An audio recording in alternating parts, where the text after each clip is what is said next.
Alright, magandang araw sa inyo mga boss, mga sir. Another property presentation pa tayo. Actually, itong araw na to, nakatatlong properties yata ako o apat. Kaya, huwag kayo magtaka kung bakit ito pa rin yung suit ko. Okay, anyway, nakita nyo to, nasa background ko. Puro mahogany trees.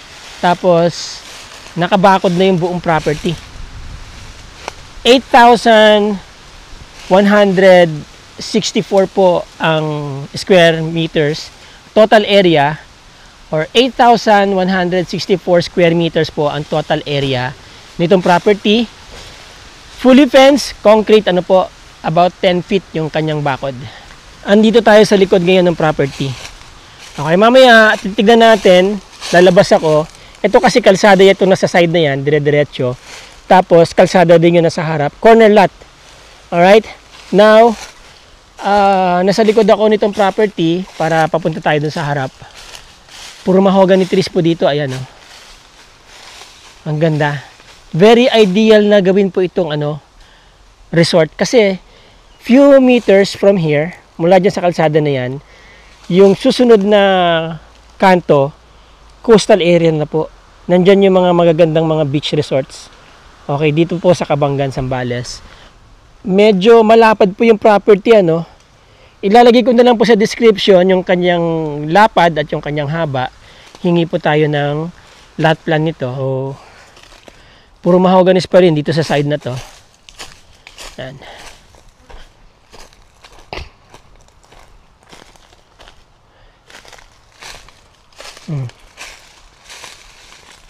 Alright. Now, may mga iba-ibang mga nakatanim din na puno bukod sa mahogany, no? Gaya nito. Ewan ko kung anong puno to. Maganda rin. And then here, may puno ng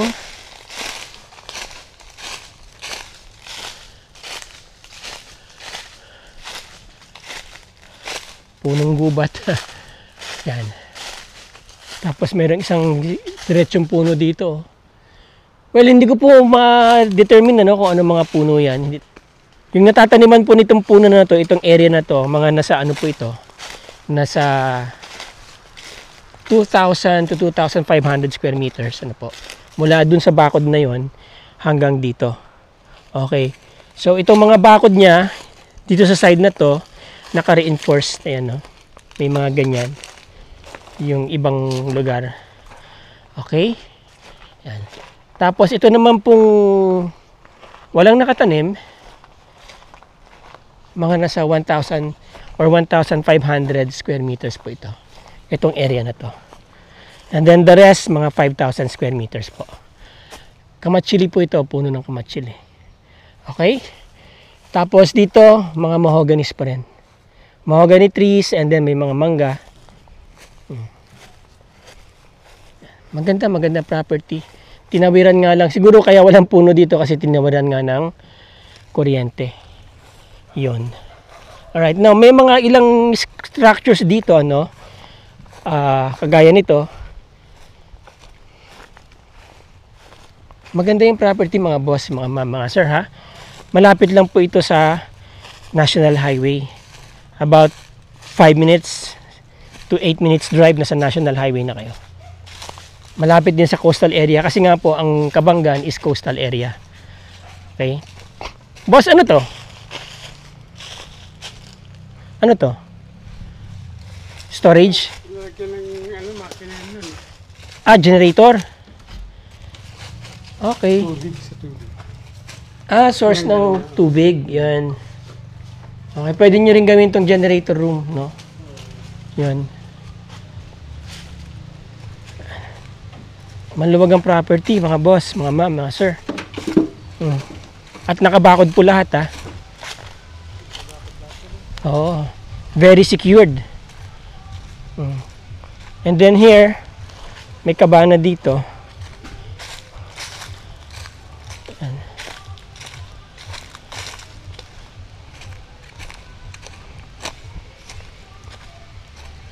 Tapos dito, pwede kayong parang working area ninyo, kung ano man yung gagawin ninyo, no?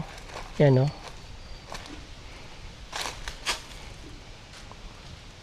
Then merong maliit na bahay dito sa gilid. So yan, merong maliit na bahay dito, ano.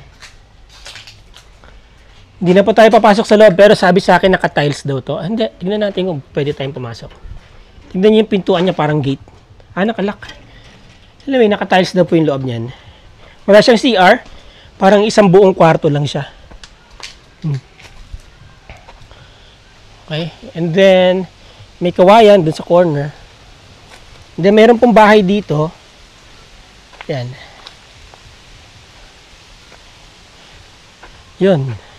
Yung corner niya, kalsada na po yung harap. Tapos gated, maluwag yung gate niya. May pedestrian gate din. Ando doon na mismo sa buong gate, no. Yan, ito yung bahay. Naka-tiles dito sa labas. Although hindi na masyadong ano yung bahay, no. Yan. Okay pa naman po yung bahay. No, yan o.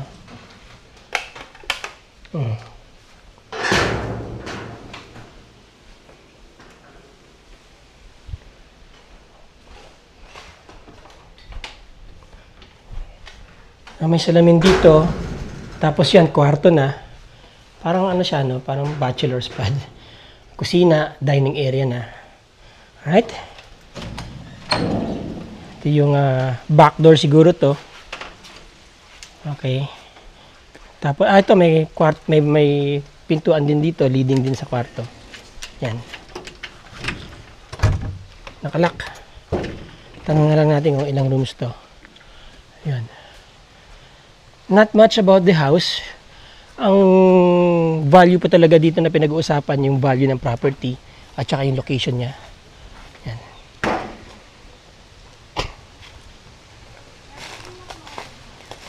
Boss, ilang kwarto to?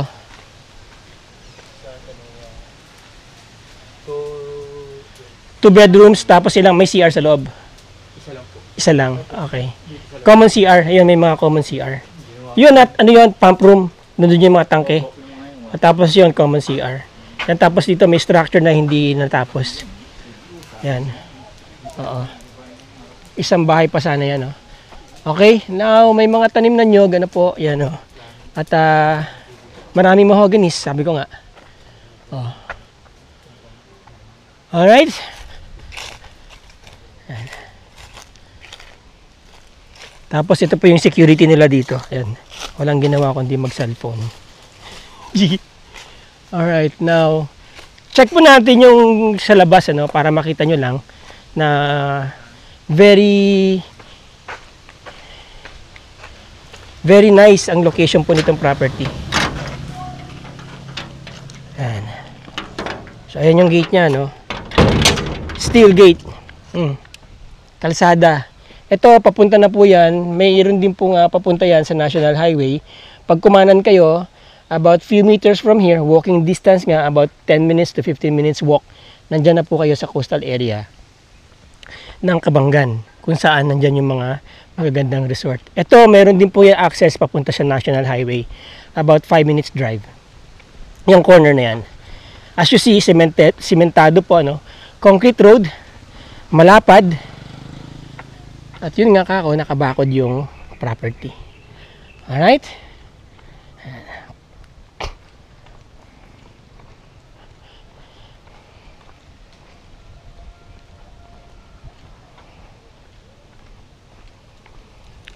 Yun. So, ang layo pa, no? No? Yan. Dire-diretso po yan hanggang doon. Puntahan na natin. Para mapakita ko sa inyo yung side na to. Ayan. Napakaganda ng location. Kasi, kalsada lahat ito. 'Di ba? Ang haba. Now, kung halimbawa may project kayo dito, gagawin yung parang hotel, ang ganda ng frontage nyo. 'Di ba? Meron kayong dalawang frontages, ito at saka yun nandoon. Again, sabi ko nga, itong kalsada na to leads to National Highway. About 5 minutes drive lang po, nasa National Highway na kayo. Yan, meron silang mint tree, oh.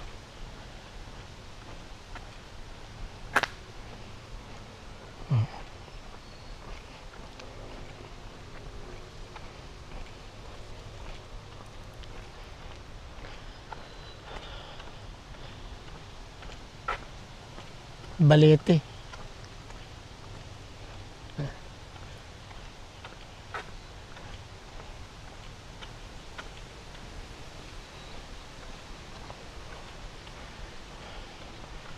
Puno ng apatot. Ayan. Medicinal daw yan, apatot. Okay, hanggang dito yung bakod ng property. Nandiyan tayo kanina, yan, yung may mga mahoganis na yan. Yan na yan. Hanggang dito yung bakod ng property. Diretso pa ganun yan. Tignan natin dito sa likod. Yan. Ah, di ba? Dire-diretso yan dun. Alright? So, ang haba, no? Naka-curve dito yung kalsada. Yan. Di ba? So, mula dun sa National Highway, kapag approaching kayo dito sa property, pwede nyo buksan ito. Kita na kaagad yung property ninyo. Or kung gagawin nyo man itong commercial establishments, napakaganda ng location, napaka-strategically located. Kasi, ito pong area na to, itong property na to, sabi ko nga, malapit sa mga resorts po dyan. Ngayon, today is April 14. Lahat po ng resorts dito sa coastal area ng Zambales or itong Kabangan, puno na po lahat yan. Alright? So there you go mga boss, mga man, mga sir. Ang property po nasa 8,164 square meters. Selling for 15 million. Again, sabi ko nga, malapit po ito sa National Highway. About 5 to 8 minutes drive. Nasa National Highway na kayo. Malapit sa coastal area. About another 5 minutes drive. Nasa coastal area na kayo o baka wala pa. Walking distance, about 10 to 15 minutes. From Metro Manila, this is about 4 hours drive from Metro Manila. Sa Iba, which is the capital of Zambales, kung saan nandyan yung hospital, university, sabi ko nga, yung mga kilalang food chains, malls, maglalagay na rin po yung SM dyan sa Iba, magiging Iba City na yan, soon, ano po, about 30 minutes mula dito. Kabangan is already a second class municipality, kaya maganda na po ang value ng mga properties dito. 15 million, yan po yung presyo nila way about some years ago, ano po. Hindi pa rin nagbago ng presyo may-ari. Okay, mga boss, mga sir. By the way, yung iba kasi nagtatanong ng zonal valuation ng mga properties. Ito po kasing Kabangan, 100 meters from National Highway, 2,500 na po ang zonal valuation. So ito, kung malapit sa resort, develop na ang infrastructures, may kalsada na, may kuryente, meron na pong internet service provider. So, usually, mas mataas po ang zonal valuation dito. Develop na din yung lugar. Okay? Sa mga interesado dyan, mga boss, mga sir, schedule na tayo ng visitation nyo. Bisitahin nyo itong property. Maganda po ang presyo niyan. Secured ng title ang inyong investment. Alright? Again, maraming salamat sa inyo, mga boss, mga sir. Till the next video. Ciao.